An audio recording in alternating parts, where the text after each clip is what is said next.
On n'entend pas, mais si, on va entendre, mais il ne faut pas parler. Bah, bien sûr, bravo. Mais quand vous parlez comme ça, même pas, on entend. Si, on t'entend.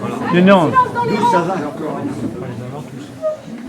Madame la sénatrice, chers collègues, Monsieur le conseiller général, régional, excuse, Éric, cher Éric, et également président du comité régional du tourisme Paris Région, et également président du SMDVA, notre syndicat de rivière, Bassée, Voulzy, Auxances. Bon, beaucoup d'élus le connaissent, puisque effectivement, dans nos instances, voilà.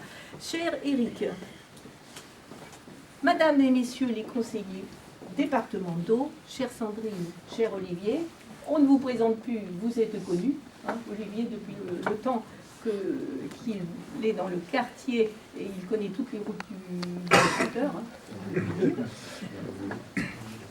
Monsieur le Président de la communauté de communes, cher Roger, on se parle peu souvent. Hein. Ça vaut mieux. Mesdames et messieurs les élus et chers collègues, merci de votre présence à tous. Vous êtes venus nombreux, cela me fait très très plaisir et me touche beaucoup. Merci à vous. Mesdames et messieurs, et à vous les habitants, chers Saint-Salvatoriens. Voilà, c'est le nom des habitants de Saint-Sauveur. Eh bien, nous venons d'achever notre visite et j'ai le plaisir de vous retrouver dans notre salle polyvalente pour ce moment inaugural symbolique. Votre présence nombreuse ce matin témoigne de l'attente des habitants de Saint-Sauveur de voir l'achèvement de ces travaux.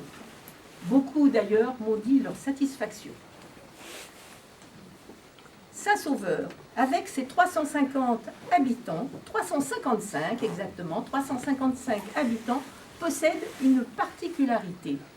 Un centre-bourg, où nous sommes, Saint-Sauveur village, et à 2 km, le domaine de la Goujonne, Saint-Sauveur domaine, une copropriété privée de 151 chalets, construit en 1972 pour accueillir des résidences secondaires et qui est implantée autour d'un plan d'eau après le réaménagement d'une ancienne carrière, qui aujourd'hui est occupée à 60% de son temps en résidence principale.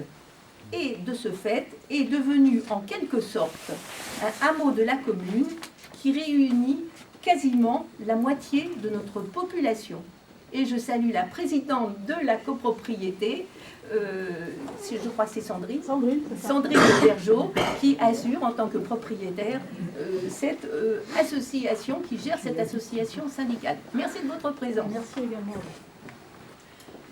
Traversée par la Voulzy et l'Auxances, hein, Éric, on est au cœur de l'eau, elle garde les traces vivantes de son passé, avec son église que vous venez de visiter, son château et ses vieilles maisons basses, ses porches, ses murs d'enceinte, qui ne manquent pas de charme et de caractère. Autant vous dire que pour nous, l'entretien et la restauration de notre patrimoine sont des éléments majeurs de mise en valeur du cachet de Saint-Sauveur, contribuant, vous l'avez compris, à accroître son attractivité. Nos documents d'urbanisme, qui parfois peuvent paraître contraignants, permettent en réalité sa préservation. C'est pourquoi nous attendons la mise en œuvre et en place du PLUI, qui sera pour nous une réelle sécurité. Et puis, j'ai envie de dire, que serait un village dans son église?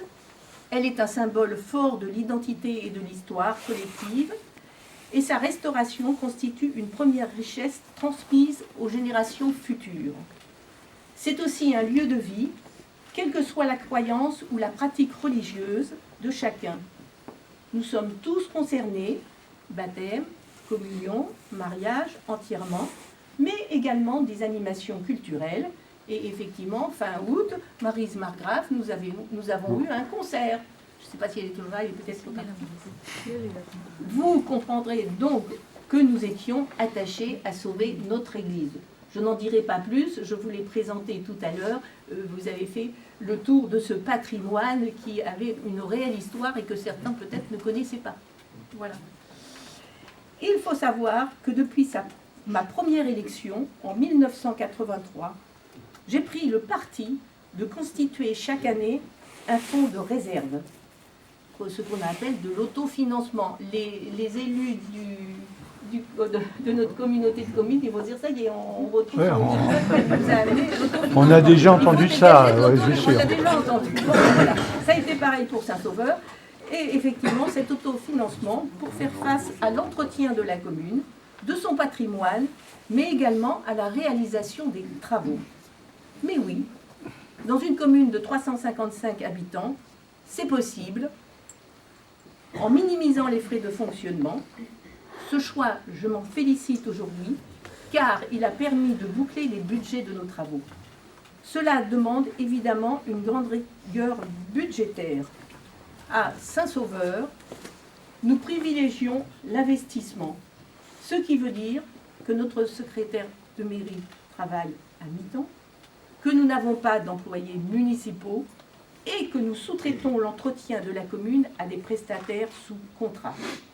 Depuis 1985, comme prestataire, nous avons démarré avec le CAT, le Centre d'aide par le travail, qui maintenant est devenu la DAPI, qui sont toujours présents sur le terrain avec un contrat, en fonction des travaux qui répondent à leurs compétences, à leurs capacités. Nous avons également une entreprise Parcs et Jardins, et nous avons aussi la chance sur le village d'avoir une personne qui s'est mise auto-entrepreneur, donc Carole, que je saluerai, je ne sais pas où elle est parce que tout le monde la connaît dans le village, qui en tant qu'auto-entrepreneur assure des missions diverses dans le jardinage, dans la plantation des fleurs, dans l'arrosage, dans le ramassage des feuilles, dans de la peinture, dans des petits travaux divers, mais elle est à la porte, donc quand il y a un besoin, effectivement, elle nous fait des missions.